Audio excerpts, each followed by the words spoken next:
In today's video, we're going to take a look at the Bushwhacker 36 from Griffin Armament. It's a user-serviceable, multi-caliber suppressor that can quiet down everything from .22 long rifle all the way up to .338 Lapua Magnum and everything in between. We'll go ahead and open the box and see what all comes with the 36. You're going to get the soft little bag for silencers, or probably more useful for tools than anything else. Card, information flyer,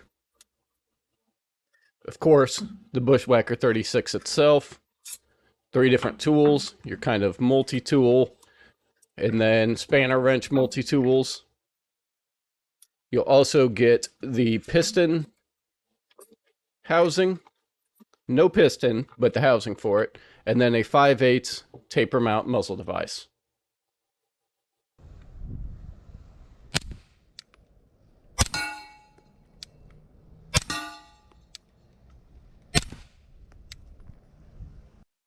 Looking at technical specifications for the Bushwhacker 36, the caliber range is pretty impressive. It's a user-serviceable can as well, so for all you reloaders out there, you can shoot cast-lead projectiles through it.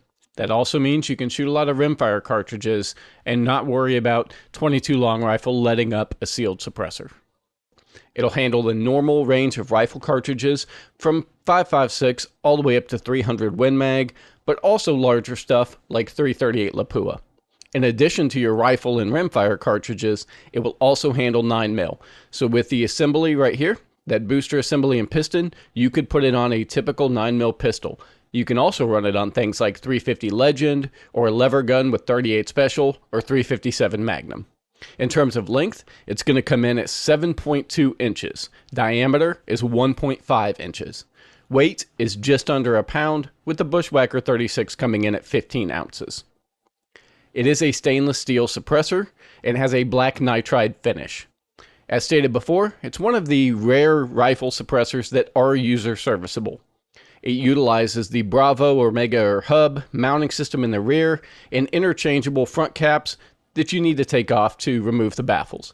This is the same ratcheting style front cap is found on Griffin's Paladin, Bushwhacker 46, so it's easy to replace if the unfortunate event of a end cap strike happens.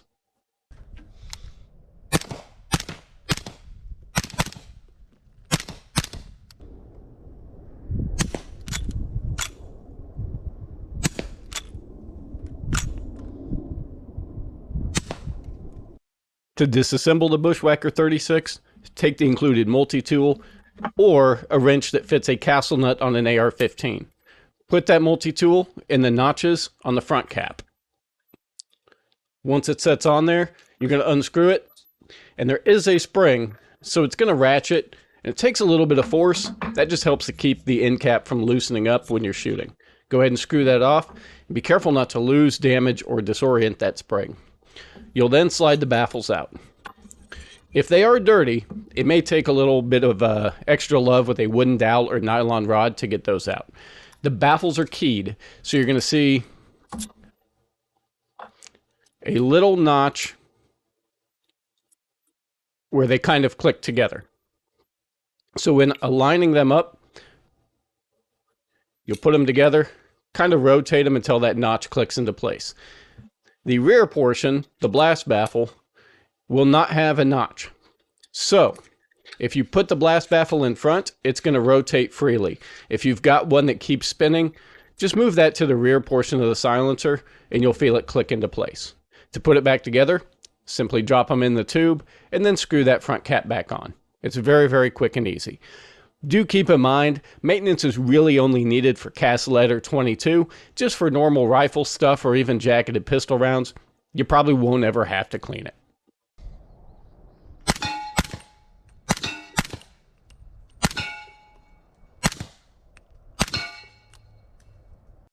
For mounting options, this is what's going to come in the box with the Bushwhacker 36.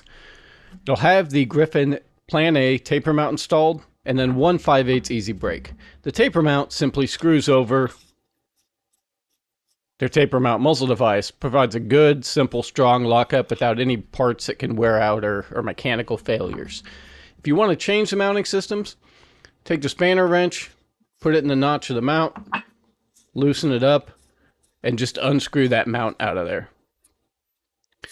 For their Plan A taper mount, you've got a wide variety of different muzzle devices, flash hiders, compensators, muzzle brakes, so you can really pick what muzzle device you'd like to use. If you're wanting to put it on handguns, it comes with a booster assembly. That booster assembly is going to screw in the same way. Just put it in, tighten it down. To change the pistons out, in this case, we've got one of Griffin's camlock pistons. You'll unscrew this retaining cap, and if it gets stiff, you can use that part of the multi-tool. Pull out the spring. Spring goes over the piston. Piston goes inside the housing. Retaining cap goes on. This is extraordinarily tight because you've got an O-ring in there. So it's going to take a little love. This isn't greased up, but ideally you'd want to grease it and then screw everything together. If you're wanting something like Griffin's new dual lock system, that's an option as well. So here we've got the dual lock minimalist brake and the dual lock mount. Just screws into the back of the can.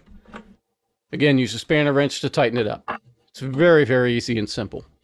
If you've got another company's mounting system you want to utilize, such as Dead Air, you can obviously use their Chemo and Xeno options, Silencer Co. ASR, YHM, Q, on and on and on. So you've got a whole lot you can do with this. If you want to, you could just run it in direct thread as well. Pick up a direct thread mount of the appropriate thread pitch and screw it right into the back there. It's a very industry standard, common mounting system. It gives you a lot of options and a lot of versatility. While it can seem overwhelming at first, you really don't have to use all these options. They're just available to you.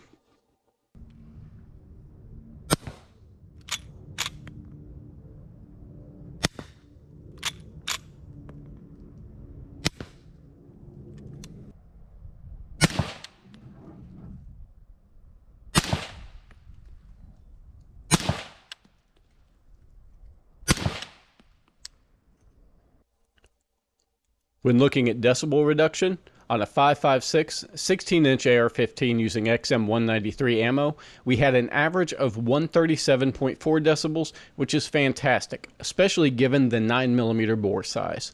With a little bit quieter 220 grain subsonic 300 blackout cartridge on a Remington 700 bolt gun, we had an average of 126.7 decibels, again, which is very respectable numbers.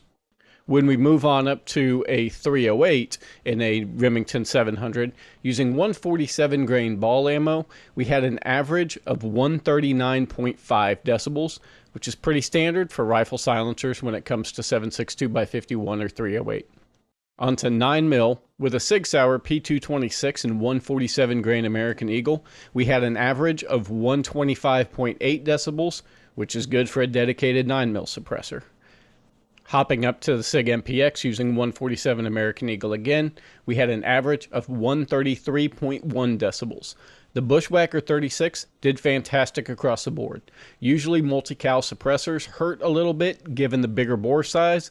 The Bushwhacker 36 impressed everybody.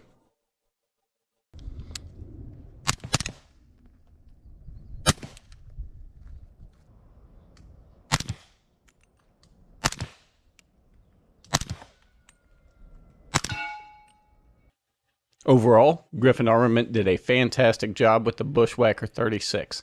If you're looking for something similar, but with a little bit bigger bore, maybe you want to shoot 44 Magnum or 45 ACP, 4570, 450 Bushmaster, 458, anything like that, they also make the Bushwhacker 46, which is a very, very, very similar suppressor, just a little bit bigger sized. The downside is the Bushwhacker's a little bit heavy when compared to traditional pistol suppressors, and obviously bigger and heavier than most 22 long rifle silencers. But across the board, it sounds great, user serviceable, versatile mounting system. It's got a lot of good things going for it. If you have any questions on the Bushwhacker 36, other Griffin products, or anything else we carry, give us a call, email, or stop on by.